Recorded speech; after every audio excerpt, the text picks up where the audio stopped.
सबसे पहले मैं तबला सीखा था बहुत दिन, जब मैं बचपन से मतलब क्लास 1 और 2 से मैंने स्टार्ट किया तबला। फिर ऑलमोस्ट 12 साल मैंने तबला सीखा और धीरे धीरे कुछ दूसरे इंस्ट्रूमेंट्स में बजाने लगे, जैसे सम फोक इंस्ट्रूमेंट्स, कीबोर्ड्स सीखना चालू किया मैंने। और उसके बाद मैं कंपोजिशन, म्यूज़िक कंपोजिंग और सिंगिंग में आया धीरे धीरे आफ्टर माई कॉलेज। आसाम में I am born and brought up in Assam, so बचपन से वहीं पे था मैं। और मेरे डैडी मैजिस्ट्रेट थे, तो डैडी के साथ मैं ट्रांसफरेबल जॉब था डैडी का। तो बहुत जगह घूमा मैं, पूरा बचपन बिताया मैंने अलग अलग जगहों पर, अलग अलग लोगों के साथ, अलग अलग फोक कल्चर के साथ। और मेरा एडवांटेज ये था कि मैं अलग अलग फोक सीखने का मुझे एडवांटेज मिला डैडी के साथ घूमते हुए। तो धीरे धीरे मैंने बहुत सारे फोक सीखे वहाँ पे। और मेरा जो बैकग्राउंड है जो म्यूज़िक का, वो एक्चुअली फोक बेस्ड है, इट्स नॉट क्लासिकल बेस्ड। और मैं सिंगिंग सीरियसली मैंने स्टार्ट किया कॉलेज, जब मैं 12th पास किया, 12th स्टैंडर्ड। उसके बाद मैंने सिंगिंग सीरियसली स्टार्ट किया। उससे पहले मैं always I wanted to be musician, एक म्यूज़िक डायरेक्टर। तो उस हिसाब से मैंने अपने आप को बनाया बचपन से। और जब मैं ग्रेजुएशन स्टार्ट किया तब मैंने डिसाइड किया कि मुझे गाना गाना चाहिए। स्कूल लाइफ तो मेरा बहुत इंटरेस्टिंग था, क्योंकि मैंने 3 लैंग्वेजेस में मैंने स्कूलिंग किया, English medium, then Bengali medium, then Assamese medium. Because my father was magistrate, तो हम लोग अलग अलग जगह घूमते थे। और कुछ जगहों पे असमीज़ मीडियम नहीं था, जहाँ पे बंगाली मीडियम था, जैसे करीमगंज बोल के एक जगह है, तो वहाँ पे मैंने बंगाली मीडियम में स्टडी किया। फिर क्लास 3 तक मैं इंग्लिश मीडियम में था।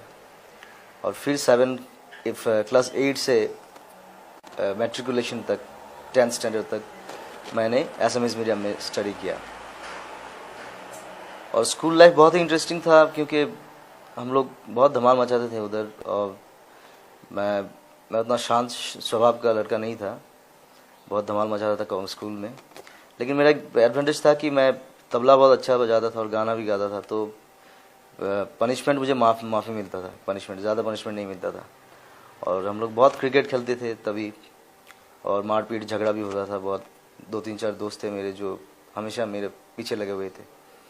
और फिर कॉलेज लाइफ आया। कॉलेज लाइफ में मैंने स्टडी में उतना ज़्यादा, मैं साइंस का स्टूडेंट था, लेकिन फिर भी मुझे स्टडी में उतना ज़्यादा टाइम नहीं मिला, क्योंकि मैं तब ज़्यादातर म्यूज़िक पे ज़्यादा इंटरेस्टेड था। और बहुत रिहर्सल चलता था, हम लोगों का शोज़ चलते थे, मैं बजाता था दूसरे आर्टिस्टों के साथ। तो रात को 2-3 बजे तक हम लोग का रिहर्सल शोज़ वगैरह चलता था। Every day I to come late night, like 1-2 बजे का घर वापस आता था मैं, बस दूसरों के साथ म्यूज़िक करके। और बहुत सारे ड्रामाज में म्यूज़िक किया तब भी मैंने, और वो सब एक्सपीरियंस बहुत काम आया ज़िंदगी में मेरा। सिंगिंग मैं पहले ही बोल चुका हूँ कि मैं mummy was my first inspiration in music, और पहला गाना भी मम्मी ने सिखाया। फिर मैंने फोक सिंगिंग का ट्रेनिंग लिया। मेरा गुरु था Romoni Rai, is from Assam, is a folk artist. और गुरु रॉबिन बनर्जी जो मुझे तबला सिखाते थे, वो भी बहुत इंस्पायर करते थे। और मेरे डैडी भी एक फेमस पोएट है असम के, स्टोरी राइटर पोएट। तो घर से मुझे सबसे ज़्यादा इंस्पायर मिला एक्चुअली। फिर दोस्त लोग आए, दोस्त लोगों ने भी बहुत इंस्पायर किया मुझे कॉलेज लाइफ में, स्कूल लाइफ में, गाने के लिए, म्यूज़िक के लिए। एक्चुअली मेरा जो प्रिलिमिनरी स्टेज था मैं असम में बिताया, वहाँ पे बहुत काम किया मैंने, कम से कम 8-9 हज़ार गाना गाया अभी तक लास्ट 15 साल में। फिर मैंने धीरे धीरे बॉम्बे शिफ्ट किया और डिसाइड किया कि यहाँ पे रहना है, यहाँ पे भी काम करना है। और 1-2 काम मुझे मिलने लगे बॉम्बे में। फिर मैंने घर लिया, एक छोटा सा स्टूडियो बनाया यहाँ पे। लेकिन उससे पहले मैं आसाम में ऑलरेडी बहुत अच्छी तरह से एस्टेब्लिश था, क्योंकि 8-9 हज़ार गाना गाने के बाद बहुत कुछ आसान हो जाता है काम करने के लिए। और अपना प्रोडक्शन हाउस बनाया आसाम में, स्टूडियो खोला वहाँ पे। तो उसके बाद मैं एक्चुअली अपने आप को वहाँ पे एस्टेब्लिश करके फिर मैंने बॉम्बे शिफ्ट किया। तो मेरा स्ट्रगल लाइफ थोड़ा अलग है यहाँ पे। बॉम्बे में सबसे बड़ा प्रॉब्लम है फाइनेंशियल प्रॉब्लम, क्योंकि यहाँ पे रहना, खाना पीना, घर, बहुत ज़्यादा पैसा लगता है यहाँ पे। तो वो प्रॉब्लम मुझे नहीं था, क्योंकि मेरा आसाम का पूरा बैकग्राउंड था वहाँ पे, पूरा प्लेटफॉर्म था। और आसाम के लोग मुझे बहुत हेल्प करते थे। हर साल में 500-600 गाना गाता था आसाम में। तो उस हिसाब से मेरा स्ट्रगल थोड़ा डिफरेंट है, it's not a simple struggle actually. और बेसिकली मेरा ज़्यादा कुछ स्ट्रगल नहीं है बॉम्बे में। मैं आसाम में काम किया, फिर मुझे जानने लगे लोग, फिर मैं यहाँ पे आया, लोगों से मिला, कॉन्टेक्ट्स बढ़े मेरे, और धीरे धीरे मुझे काम मिलने लगे। हाँ, या is a big song I think, क्योंकि इस गाने ने मुझे पूरा नेशनल और इंटरनेशनल रिकॉग्निशन दिया, जो मुझे बहुत ज़रूरी था तब, क्योंकि मैं बहुत सारी फिल्मों में गाना गाया था, लेकिन मुझे फोकस नहीं मिल रहा था। और इस गाने के ज़रिए, या अली के ज़रिए मुझे फोकस मिला, और या अली के बाद अभी मैं बहुत सारी फिल्मों में गाना गाया, कम से कम 30-40 फिल्मों में, और हर न्यू प्रोडक्शन में मैं गाना गा रहा हूँ। तो I can say it's is a gift for me, या अली। मैं तो ये कहूँगा, या Ali is a sweet memory, और मैं हमेशा आई एम थैंकफुल टू प्रीतम कि मुझे ये गाना मुझे दिया उन्होंने। और बहुत अच्छा दोस्त है, हम लोगों ने 10 साल काम किया एक साथ। उसके बाद या अली आया, और अभी भी नया नया काम कर रहे हैं हम लोग एक साथ।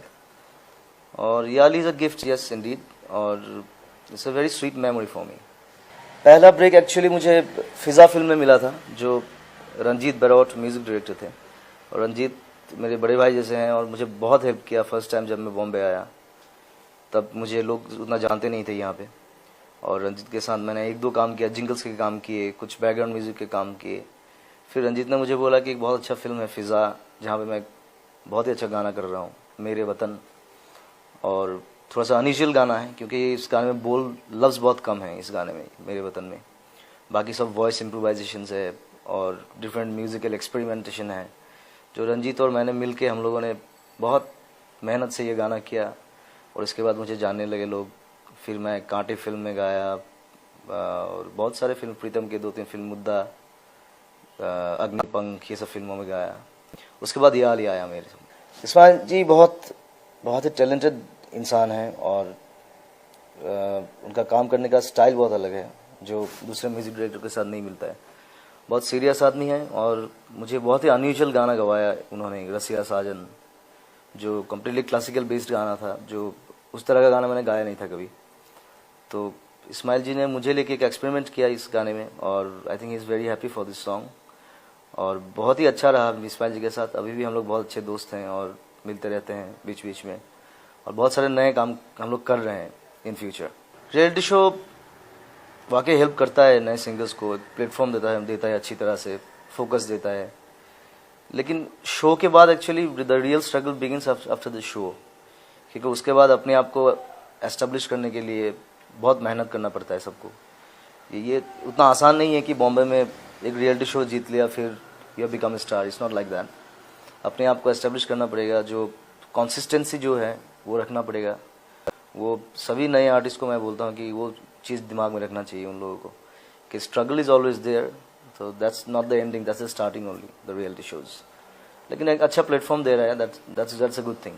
वोटिंग का थोड़ा प्रॉब्लम है, क्योंकि कभी कभी ऐसा होता है कि बहुत अच्छा सिंगर वोटिंग के लिए बाहर हो जाता है, कि उसका मुकाबले में जो सिंगर रहता है उसको ज़्यादा वोट मिल जाता है, और ही stage, then the good singer goes out. तो ये एक प्रॉब्लम है वोटिंग में।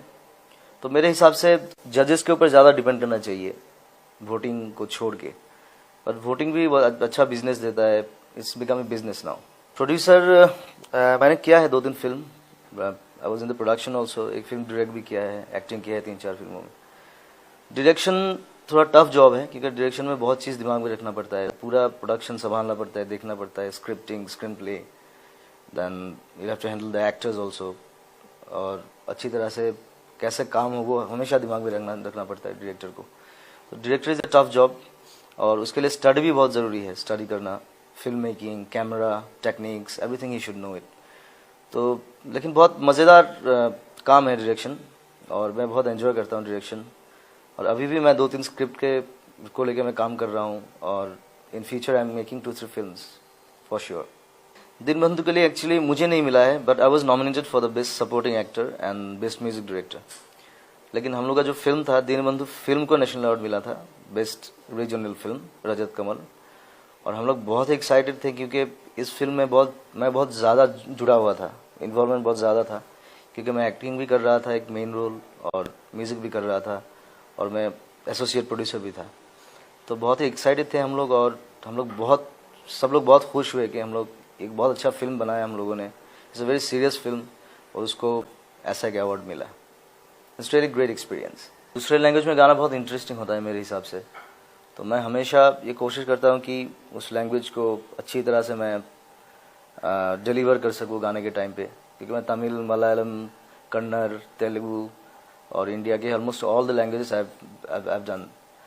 तो और हर लैंग्वेज का अपना अपना अलग अलग मज़ा है और डिक्शन अलग अलग होता है सबका, तो वो सब सीखना पड़ता है। एक्चुअली थोड़ा टाइम लगता है, 2-3 घंटा लगता है, बैठना पड़ता है डायरेक्टर के साथ, जो लिरिसिस्ट है उनके साथ। और but I love it, it's a lovely experience like singing for different languages. मुझे कुछ चीज़ें पसंद नहीं आया उस सीरियल में।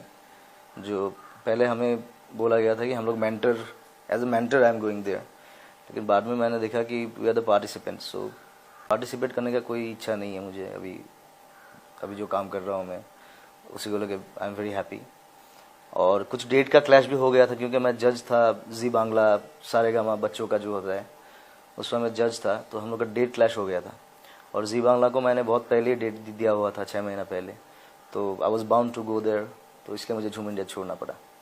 स्क्रिप्ट का काम चालू है मेरा, चक्र बोल के, जो बहुत ही डार्क और सीरियस फिल्म है। तो मैं सोच रहा हूँ कि इसी साल काम स्टार्ट करेंगे इस फिल्म का, चक्र। It will be a small film but with very intensity and feelings. Sanjay Jha मेरा दोस्त है अच्छा, और उसका फिल्म का सब्जेक्ट बहुत अलग था, कुंभ मेला के ऊपर पूरा स्टोरी है, ओरिएंटेशन। तो उसको लेके मैंने बहुत सारे एक्सपेरिमेंट्स किया था। और एसमीज फोक जो है हम लोगों का, नॉर्थ ईस्ट का, उस फोक को लेके बहुत ज़्यादा एक्सपेरिमेंट किया मैंने। And I am very happy about the music of the film. Even I have done the background also. Background music भी बहुत चैलेंजिंग था, क्योंकि अलग अलग बहुत अनयूजुअल शॉट्स थे फिल्म में।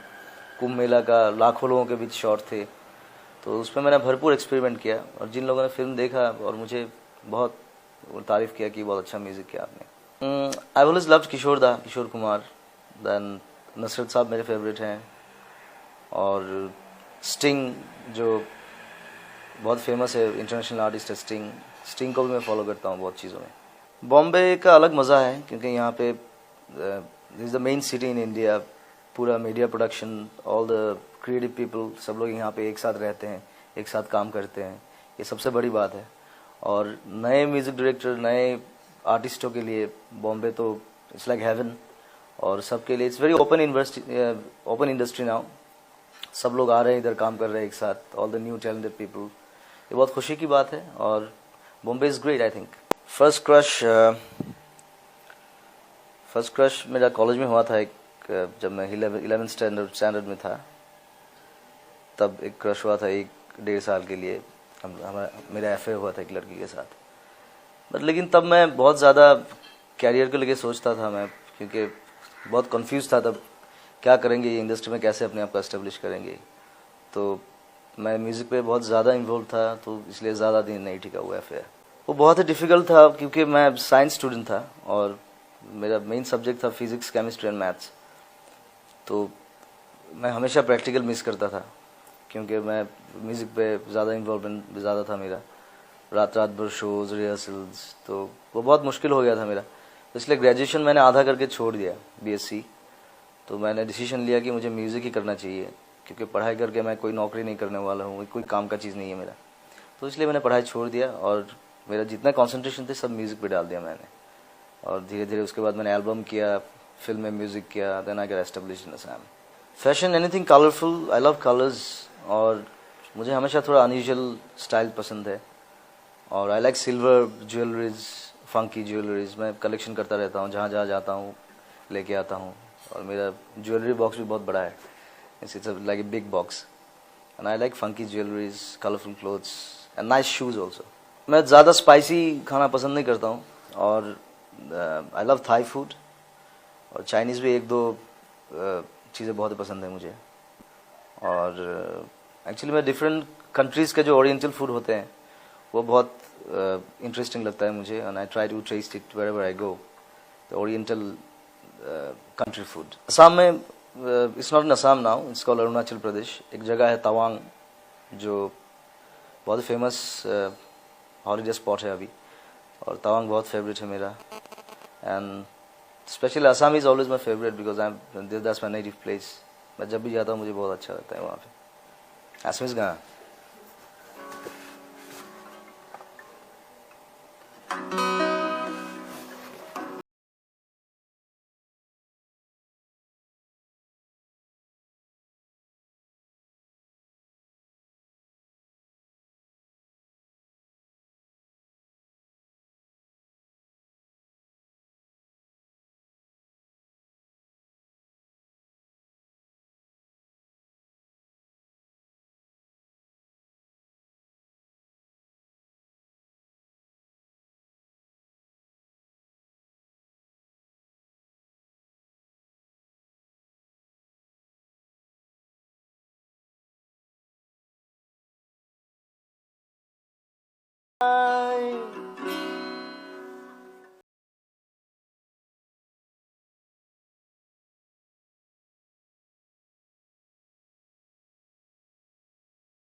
यार पे कुर्बान सभी।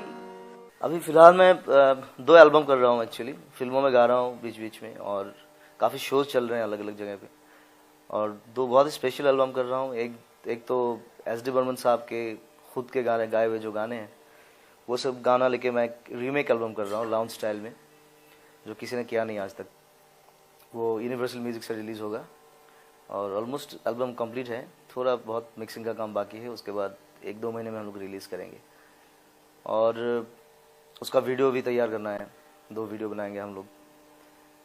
और एक एल्बम है मेरा पाकीज़ा बोल के, जो 4 साल लग गए मुझे बनाने में, जो असमीज़ फोक लेके पूरा एक्सपेरिमेंटल एल्बम है, जिसको हिंदी में बनाया मैंने।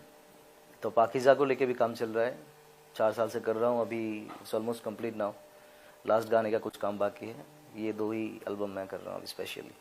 एक्टिंग मैंने असमीज़ फिल्म किया है 2-3। मैंने बोला दीनबंधु में किया, फिर मेरा जो फर्स्ट डायरेक्शन किया था फिल्म, उसमें भी एक्टिंग किया मैंने। और अभी फ़िलहाल और एक फिल्म मेरा रिलीज़ हो रहा है सामने, मौन जाए बोल के। That is also serious film, एक आर्ट फिल्म है। तो इसके बाद और एक बात चल रहा है मेरा, एक नया असमीज़ फिल्म में एक्टिंग के लिए, तो उसके बारे में भी सोच रहा हूँ। और जो मेरा हिंदी प्रोजेक्ट है चक्र, उसमें भी एक रोल में एक्टिंग कर रहा हूँ।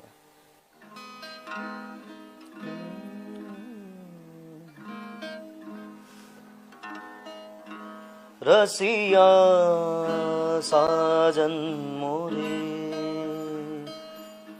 आए ना, आए ना, रसिया साजन मोरे आए ना, आए ना। इस्मान जी का तो पहली बात है, म्यूजिक का स्टाइल कम्प्लीटली अलग है उनका, और काम करने का उनका तरीका बहुत अलग है। और बहुत ह्यूजली काम करते हैं, मतलब जो बड़ा स्टूडियो लिया, 50-60 म्यूजिशियन लेके काम किया, तो ह्यूज स्टैंडर्ड में काम करना चाहते हैं वो। इसलिए उनका जो फिल्म का जो म्यूज़िक है बहुत भर के आता है। जब हॉल में देखते हैं हम लोग, सिनेमा हॉल में, तो ऐसा लगता है कि 50-60 म्यूजिशियन बजा रहे हैं, 100-150 लोग गा रहे हैं, बजा रहे हैं, डांस कर रहे हैं। तो दैट इज़, वो बहुत खासियत है उनका। और उनका जो मेलोडी लाइन है बहुत ही अलग है, और very much Indian melody based. और मैं तो यही कहूँगा कि भाई पुराने ज़माने में हमारे जो जीनियस म्यूज़िक डायरेक्टर्स थे, RD बर्मन, SD बर्मन, मदन मोहन, उन लोगों के बाद अभी इस्माइल जी के म्यूज़िक में वो झलक दिखाई देता है। LP लक्ष्मीकांत प्यारीलाल का झलक, थोड़ा सा मदन मोहन का झलक, जो बाकी म्यूज़िक डायरेक्टर्स में बहुत कम दिखाई देता है। बहुत ही अच्छा फील होता है, क्योंकि